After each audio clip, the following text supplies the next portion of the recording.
welcome back to another episode of Loud AF. Of course, this is a show that you can check out every single week as we break down all of the things that are going down in the sports world around the DMV and beyond. We got a very special show for you here today. We're going to revisit my trip to Sidwell Friends School, where I took a trip with that Sidwell boys tennis team. We'll check that out. We're also going to look back at Jump DC performing at Howard University, a big stage for some outstanding young ladies. We've got a special guest in the building. The one and only Road Warrior is going to drop by Loud AF here today, but we're going to get the show started with a digital content producer, Sylvia Mpofe, coming in for a new segment. Hello. This is called Bossy or Saucy with Sil. Sil, how you doing on this Saturday morning? Good. I don't know where that name came from, but here we are, right? Bossy or Saucy with Sylvia. What we're going to do here, we are going to take a look at some of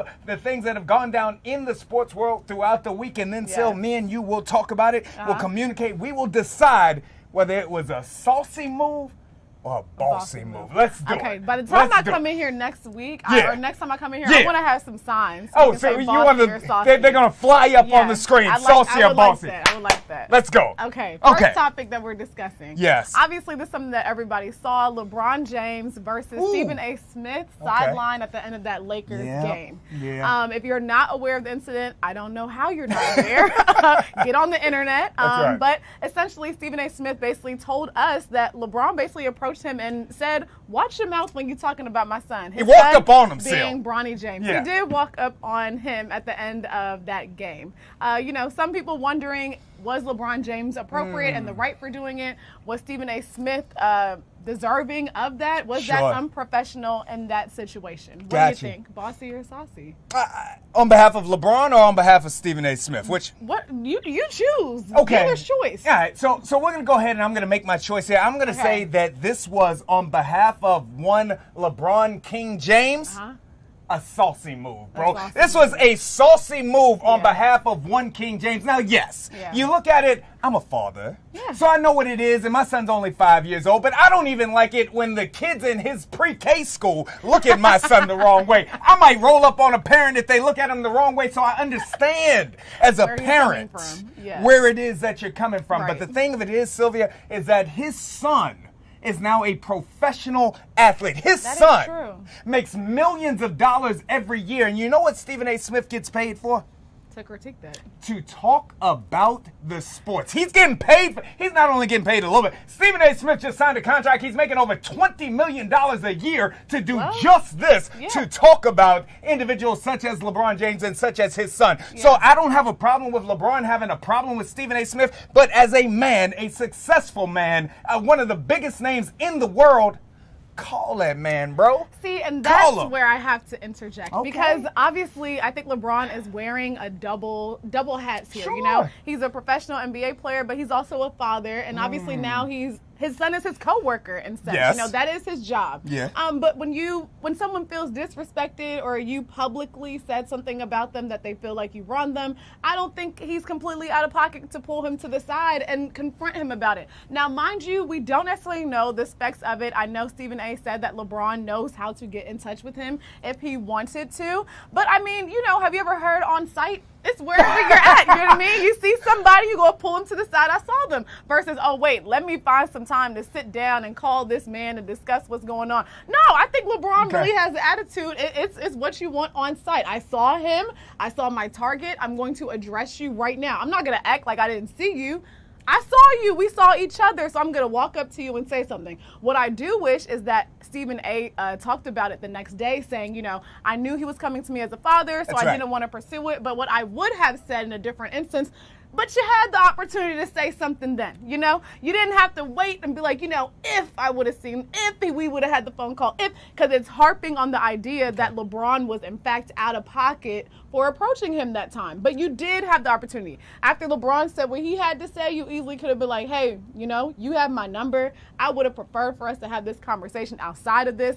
I don't feel like he could have said what he needed to say and got that off his chest in that time. I see you went with the reference on sight for those of you watching who may not know that street dialogue. That means that when you see somebody, it's going down right then and right there. You know. Again, as we get ready to move to the next topic, I have no issue with LeBron James being upset with wanting to defend his son, despite the fact that his son is a second-round draft pick who got a fully guaranteed contract making millions of dollars. I have to stop you there because I remember we talked about this the other day, and you said that who else has done this? We decided to look at some data, and we found that Maxwell Lewis actually signed a similar deal as Bronny James in the 2023 NBA draft. We're going to have to look up those numbers to see I'm just saying, you know, we're going to go to the data. We're going to go to the data. That's what the data says. Okay. That's what the data says. Bronny is not one. He's not one of one. Other people have gotten similar deals with similar skills and similar pickings in the draft. So Bossy or saucy, we pulling out stats and numbers, analytics right now. That's how I get down. We can talk about this all show long, and we'll definitely get back to it. You be sure to hit us up and let us know your thought. Was LeBron James's actions, was that saucy or bossy? I say saucy. I think it was bossy. Okay, with a little bit of sauce on it, you know, because you gotta have some sauce. Gotta throw a little bit of sauce. A little bit of sauce. What's next? Okay, so obviously you were at the NFL Combine, so you were right there on the sidelines. And a lot of heat is coming out of this, talking about Shedeur Sanders specifically. Let's stay on the topic of, you know, the sons of the Coach Prime. Coach Prime. You know, we can't mention Shedeur without mentioning his father, Deion Sanders. Yes. Now, we have NFL insiders telling us that some coaches, specifically an assistant coach, referred to Shedeur Sanders as brash and arrogant. Now, another NFL insider saying that this is completely opposite of what he saw of Sanders, being that he felt as though Sanders was very professional when talking to the reporters during the NFL conference and combine situation taking place. Do we think that this is bossy or saucy? Because now this is being linked to Shedeur Sanders. That's right. And his standing. And this could really impact where he ends up going, what teams may pick him up, because this is now a headline that people are thinking that he is brash and arrogant. Sure. Let me preface this in which I'm going to look at this from the angle of the business of the NFL. And so if we're looking at the alleged quarterbacks coach who made these statements, I'm going to say that it is a bossy statement, but I'm going to say that under the premise that NFL organizations do these things all the time, especially around this time of the year. It's called throwing smoke screens out there. They want for an athlete to be devalued so that that athlete may still be around where they're picking. Allegedly, and shout out to Josina Anderson, who is the one who broke this story. You can read her article on this as she breaks this down. This was allegedly a position coach who was of a team that was in the top 7. Now, you never say that a team is in the top 7 unless they're number 7, right? Because if they're in the top 5, you say that. So probably number 7. If you're at number 7, you don't know whether Shedeur is still going to be there at that level. So if you float a little bit out there about his character, some character issues, I see what's going on maybe he drops down that board there. So even though I don't like it at all, I think it was a bossy move by this coordinator. Okay, I see what they're doing. They're putting out these fake ideas, fake things going on, so other teams necessarily won't want to pick them and be like, you know what, Shedeur, we wanted you all along. There we go. We wanted you all along. Surprise! There we go. Yeah. You know, I love that you're here as the professional. You know what this looks like. You know what that means. I was at the Combine. You were there. I was there in Indianapolis myself. There we go. But for the naked eye and anyone who might be a fan, they may not know these logistical things that are happening and why somebody would throw dirt on a player so they could potentially get them later. I wish that the person that would have said this about Shedeur would have put their name on it. You know what I mean? You want receipts here. I want receipts on it. If you feel like this young man is brash, honestly, what's so brash about him? Is it because his diamonds were dancing? You got them chains you know on. I mean? Is that what it is? Okay. But no one reported that while Shedeur was actually there, that he actually assisted with another player who felt nervous and anxious. So what Will about Howard, the Ohio State quarterback? You know what I mean? So what about that is arrogant? What about that is brash? You know, especially as a black quarterback, it is difficult to get rid of those things that are said about you. So although it is a professional play, so you can potentially, you know, have him on your roster at some point, are you actually tarnishing this young man's name and something that he's worked very hard to do? His character. Because this is bringing in his character. You get what I'm saying? And I don't think that's appropriate. Yeah. I don't think it's appropriate. To the point that you're making there, again, the idea, especially for our younger fans that are watching, the idea, if we're being real, of black quarterbacks in the masses leading organizations is a relatively new idea. I know that Lamar Jackson broke through a lot of barriers. Were there black quarterbacks before Lamar Jackson? There were, but Lamar Jackson was kind of the first authentic quarterback to step on the stage and be himself without any fear of repercussions coming from that. And now you've got more and more of those individuals stepping into it. So when you got a Shedeur Sanders who comes from money, who through NIL has made his own money. Who's training with Tom Brady. That's right. His skills are undeniable. That's right. You know, so if you are going to call him brash and arrogant, provide some details, provide some examples of that versus throwing these things out there. Because what they're out there, it's out there. It's out there. It's in headlines all over the internet now. It's out there. So you believe that an assessment in that way of a Shedeur Sanders is more so Shedeur representing the culture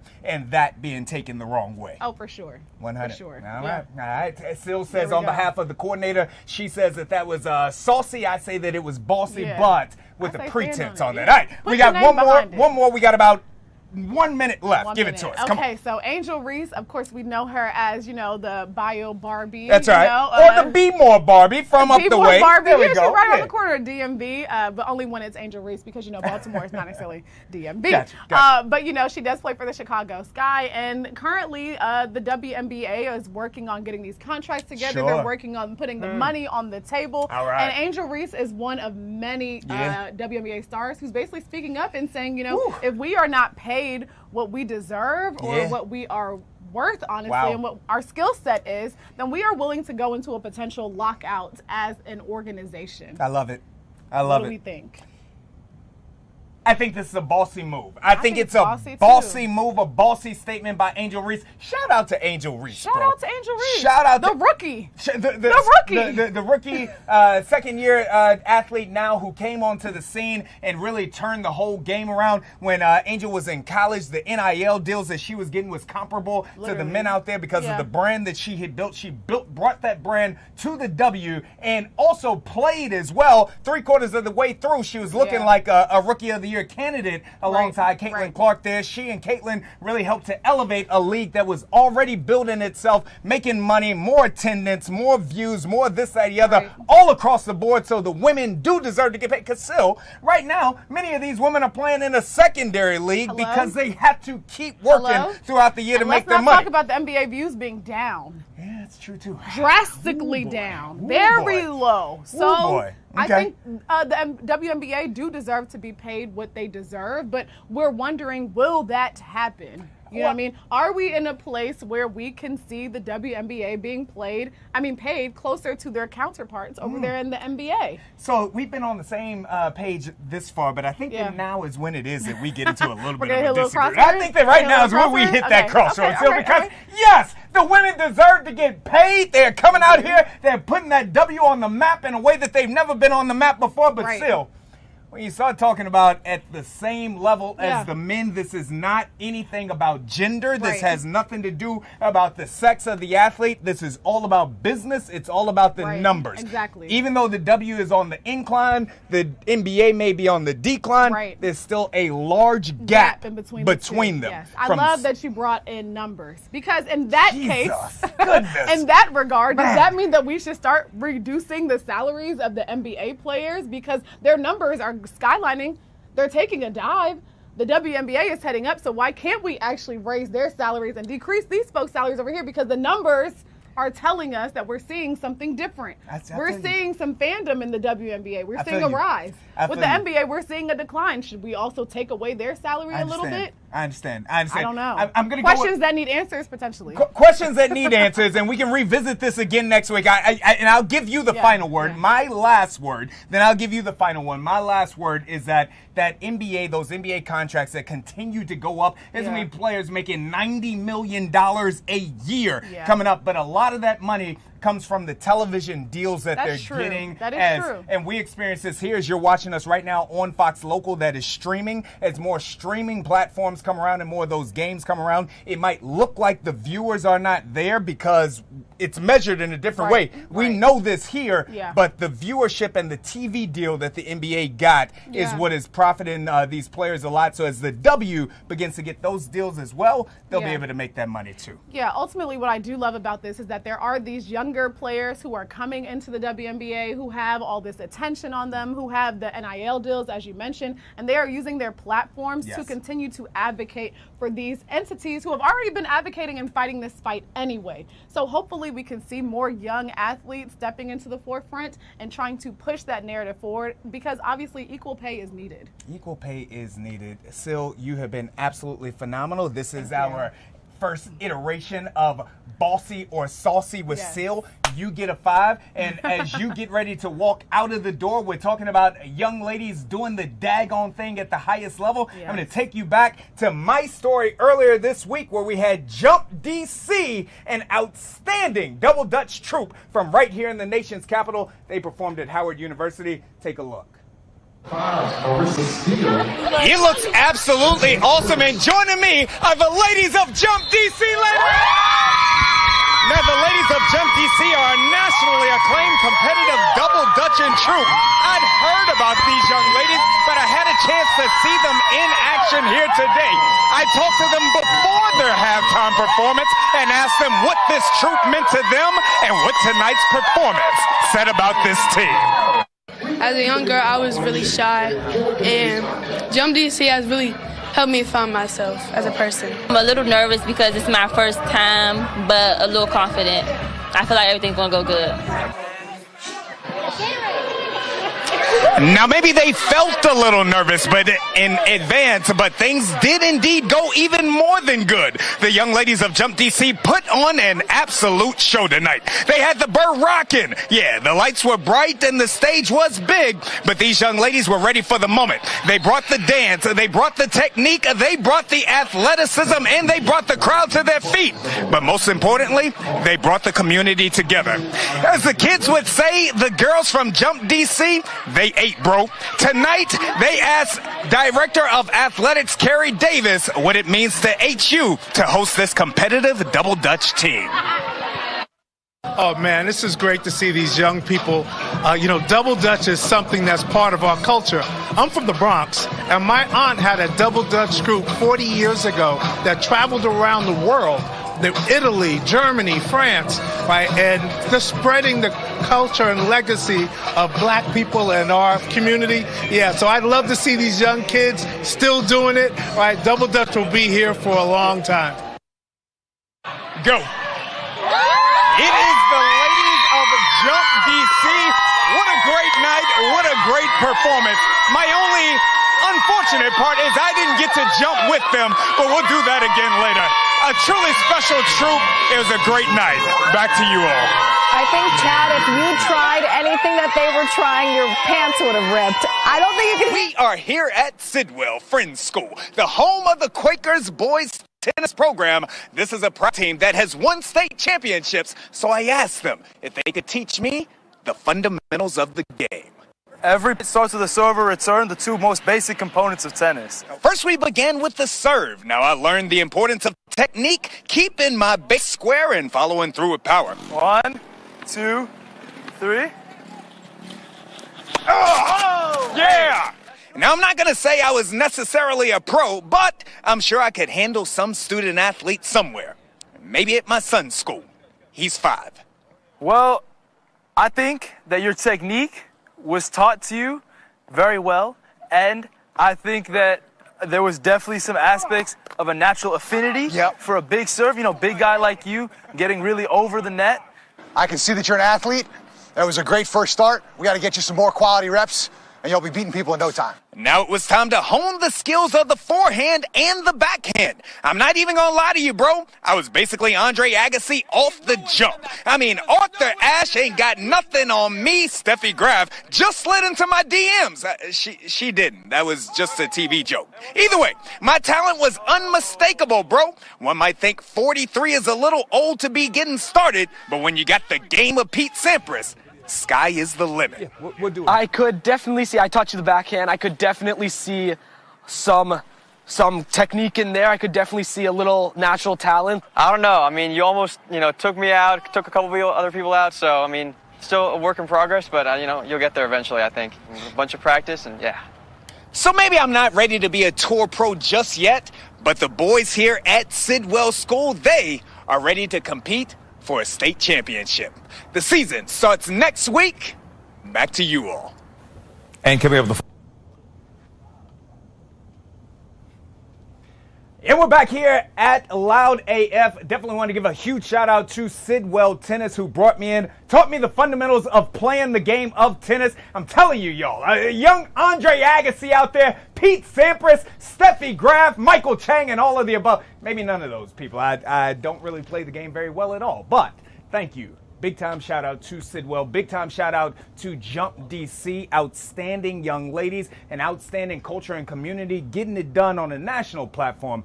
They had an opportunity to perform at Howard University versus Norfolk State again just a couple of nights ago. But now it's time to move on to our main guest, who is coming into a building. You know him from social media. You know him from Commanders games all across the country. You know him as the one and only Road Warrior!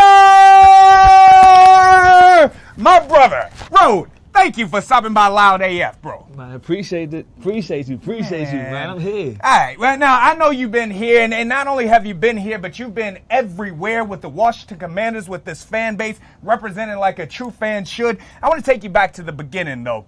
When did you become a Washington football fan, and how did this love come about? Man, I became a fan from my grandfather. Rest in peace to Rudy, right? Yeah. So, since I was a kid, it's just the love and the energy that the family. Wow. I'm a fan because of the family. Wow. I'm from the city. Yeah, I'm really from here. You really from here. I'm from here. We have that conversation all the time because there's a lot of transplants, a lot of people. There's going to be a lot of people that are becoming Washington Commanders fans nowadays. But for the individuals such as yourself that have been a part of this for years and years and years, what did it mean to you looking at this team this year as they got back to those winning ways? They've been bad for so long to get back to winning. What was that like? Man, it was crazy, right? Because, look, I never seen this. That's right, man. So it's like, it's new. Yeah, yeah. I've been there since 0-17. Woo, boy. 2 and whatever. That's 3. right. Yeah. And now we here. We here now, bro. I can't believe it. So it's like, it's new. Yeah. And only thing it's going to do is get better. And only getting better. Now, speaking of getting better, because what I've had an opportunity to see here this year with my own eyes and covering this game, this team from the fans' eyes, that's what we did here at Fox 5. That was what I thought made us different, is because we wanted to come to individuals such as yourself and have you tell us how them winning made you feel, how Jaden Daniels had made you feel, how Dan Quinn made you feel. We weren't doing that boring sideline stuff that some of the other people were doing. We came to the people like yourself, but you, one of the biggest and highest profile individuals out there, you are the Road Warrior. How did you create this? How did it come about? So one of my good friends, right, Greg Toller, he used to play with when we was a Redskins, he used to play with the Redskins. Yeah. So a couple of me and my good friends, one of them got married. My man E, Ernest. Wow. Ernest got married, and Scooby, he had his baby. So before that, we was going to game, supporting our friends, just going to the game, just That's supporting. Right. You know what I'm saying? Just give us the tickets, or family and friends, just give us the tickets. Sure. So when he give us the tickets, we just go support. So we started going to all the games. So we man, like this is a little different. Sure. We got a little, it's a little group. You got a little something going on here, so yeah. we need to come up with a name. Sure. So we was at the Detroit game one time. I was like, man, we need to come up with a name. So we was just throwing names out, this playing. I say, man, we should call ourselves the Road Warriors. That makes sense. And Scoob, he stopped going to the game, and Ernest stopped going to the game, and I just kept going. And you kept going, bro. And I'm the road warrior. And you the road warrior. Now, look, not only are you the road warrior for the people. For the people. For the people, the road warrior for the people. You see what that say? Oh, for the people. Show the people. For the people. This allowed for you, again, to not only go to these games, not only to be a super fan, but you have met personally Jaden Daniels. You've talked to him. You've met personally Josh Harris. You've put a towel on him and everything else. You've met all of these players. You've had all of these connections. I can't imagine what that must be like. Man, that's amazing, man. Mm-hmm. I used to talk about stuff like this, right? Woo. And now it's here. It's like, it ain't really too much to say, because it's like, I look in the contact list, I'm like, man, I really got, like, I could call these people, right? Man, like, for real, like, I could call you, like, it's like, it's amazing, man, just to be from here. That's right. And just be one of the ones, that's like, right. Like, that came from nothing, and like, really tap in with so many good people, and it's like, it ain't about all that, it's about the energy. Wow. And that's all it's about, the people. Wow. That's why I keep saying for the people. For the people. Yeah. What is, just to give us a glimpse on the inside, what's Jaden Daniels like? We see him out there, cool, calm, collected, game-winning, touchdown drives. What's he like when he's off the field? Jaden Daniels, he humble. Wow. He real humble. Yeah. He one of the ones. He is one of the special. ones. He's special. He don't get all hype. Like, I sent him out to the Hail Murray. Right. He and anybody else, like, man, we going out tonight. Right. That's right. I've been around all, like, Trent Williams, all of them. Man, like, we going out tonight. Yeah. Jaden Daniels, man, I'm going home, man. I'm going home. I'm going home. I'm going to get ready for the next game. Wow. Wow. I'm about to go get in the system. You know, he play video games. And he do the VR to get better all the time. It's a testament. That means that the stories that we've heard about Jaden being up at 4 o'clock first in the facility, that those things are true. He goes home after those big games. What about Josh Harris? What was your takeaway at the meeting, Josh, and the rest of the Josh Harris ownership group? Man, Josh Harris, he different. Man, I never, like, to be honest, like, with Dan, I knew who Dan was, right? But I never met Dan. And for, like, this ownership to come in and take me as one of them, as a family, it hit different. And it's special because it's like, they family. That's right.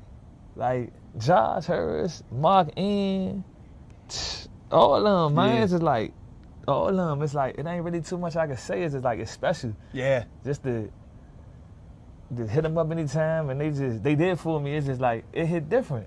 And I think that's what makes this group, this entire organization so special, is that you are for the people, and it appears as though they came in. And Josh Harris, that most of that ownership group is from here in the DMV, and they came in with a desire to give back to the community and to bring the community back into this Commanders organization, and that's something that the fans can feel. And they understand it. They understand us. Yeah.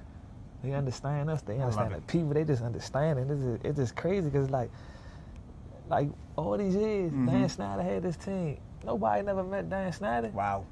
I've been in areas with Dan, but it's like I never shook Dan Snyder hand. All this love I do for the people, and it's like I'm getting recognized. It's crazy, and I respect it. And it's like that's what make me go even harder. It's different. It hit different. And sometimes I be like, man, do I keep going? That's right. Do I keep going? Yeah. Man, I'm going to keep going and keep pushing. That's man. right. That's right. Because I'm here. And you representing the people. And again, I think that was turning point A. Before even Jaden Daniels, before DQ, it was the idea to give this team back to the people of the DMV. I think that means a lot. I ask you this before we get you out of here. Free agency starts next week. What would you like to see of this Commanders team in free agency? My free agency, right? I just want to see us build, right? Mm-hmm. I put the power in the hands. Yeah. And Adam Peter, right? I let them Shout out AP. I let them do what they do, right? Yeah. So I'm just gonna sit back on the sideline. Yeah. You know what I'm saying? Drink my coffee. Yeah. And just be calm. That's what's up. See what they do. But be honest, I seen what we did. We got Depot. Yeah. The match Terry. Yeah. But you don't even know what type of Depot you're gonna get because Depot may match Eckler. He might be in the backfield, right? Yeah. So it's like we're gonna be good on that. But I just want to see us build the front line. But the front line did good this year. So I ain't taking nothing from nobody. So the front line did good. But the only thing I really want to see is like a solid like front line for the defense and a solid front line for the offense, because we just got rid of Jonathan Allen. Yep.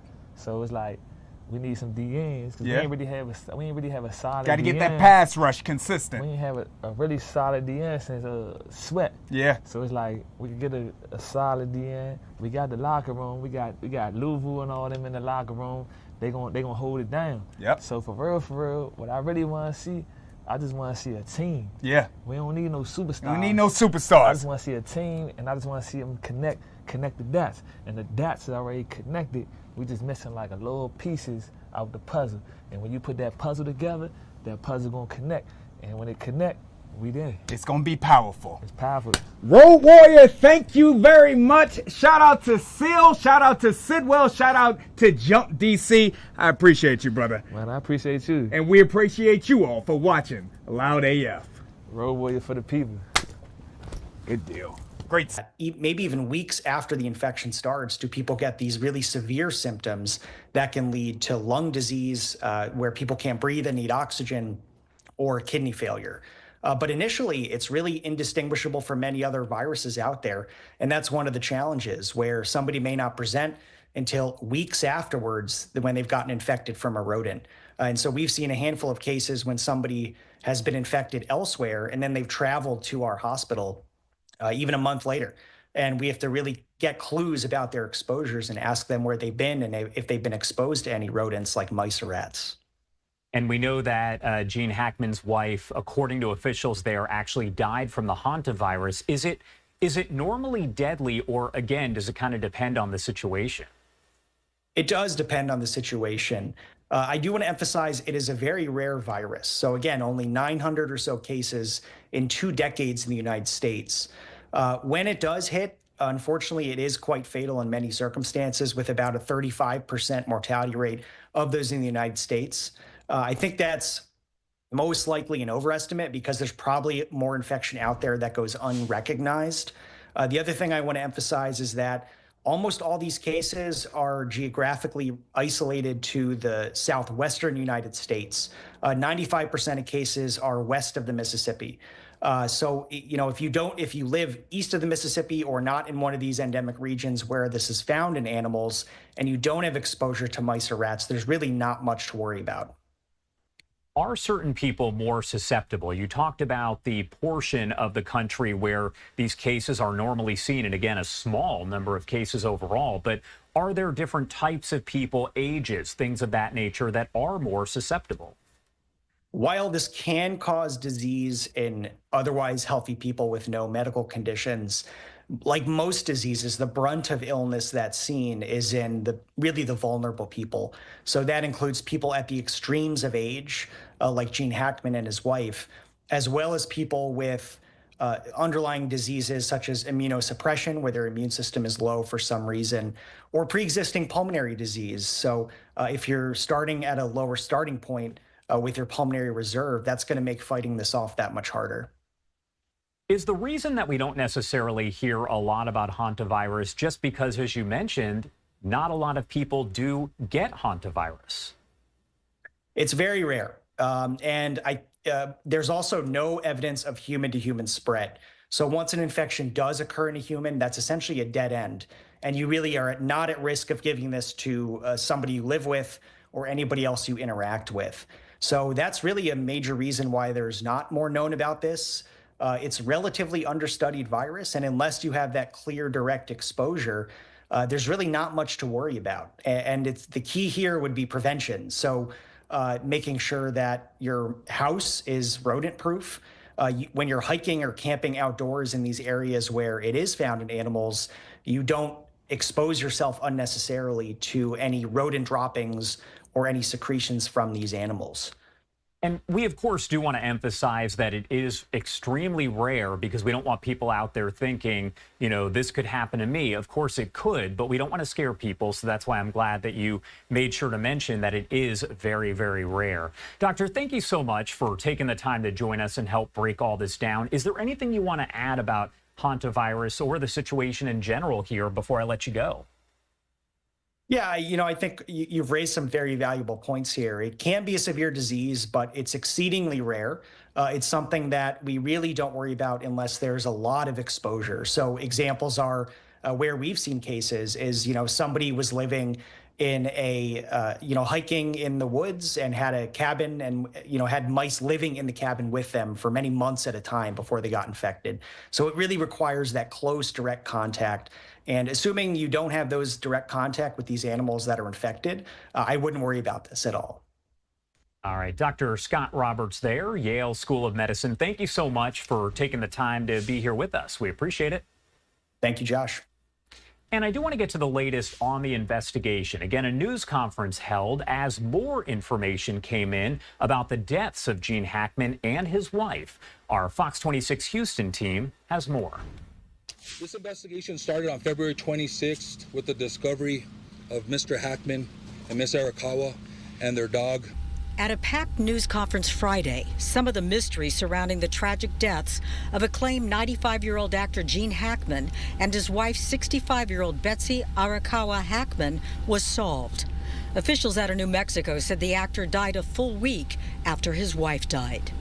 The cause of death for Mr. Gene Hackman, aged 95 years, is hypertensive and atherosclerotic cardiovascular disease, with Alzheimer's disease as a significant contributory factor.